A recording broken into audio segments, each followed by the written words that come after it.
ರಾಮದುರ್ಗ ವಾಹನ ಸವಾರರಿಗೆ ತೊಂದರೆಯಾಗುತ್ತಿದ್ದ ರಸ್ತೆ ಡಿವೈಡರ್ಗಳನ್ನು ತೆರವುಗೊಳಿಸಿದ ರವಿಕುಮಾರ್ ಎಚ್ಎನ್.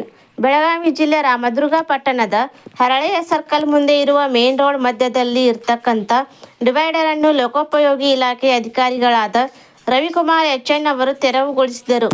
ರಾಮದುರ್ಗದ ಪ್ರಮುಖ ರಸ್ತೆಗಳಲ್ಲಿ ಅಳವಡಿಸಲಾಗಿದ್ದ ಡಿವೈಡರ್ಗಳಿಂದಾಗಿ ಲಾರಿ, ಬಸ್, ಇನ್ನೂ ಅನೇಕ ವಾಹನಗಳು ತಿರುವು ಪಡೆಯಲು ಮತ್ತು ಸಾರ್ವಜನಿಕರ ಸಂಚಾರಕ್ಕೆ ತೊಂದರೆಯಾಗುತ್ತಿತ್ತು.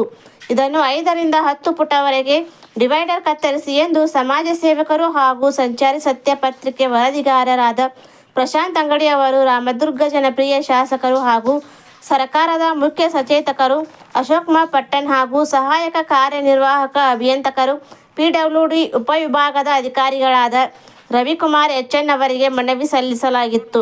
ನಮ್ಮ ಮನವಿಗೆ ಸ್ಪಂದಿಸಿ ಡಿವೈಡರ್ ಕತ್ತರಿಸುವ ಮೂಲಕ ವಾಹನ ಸವಾರರ ಸುಗಮ ಸಂಚಾರಕ್ಕೆ ದಾರಿ ಮಾಡಿಕೊಟ್ಟಿರುವುದು ನಿಜಕ್ಕೂ ಸಂತೋಷದ ವಿಷಯ. ವಾಹನ ಸವಾರರಿಗೆ ಅನುಕೂಲ ಮಾಡಿಕೊಟ್ಟಿದ್ದಕ್ಕೆ ಧನ್ಯವಾದಗಳು.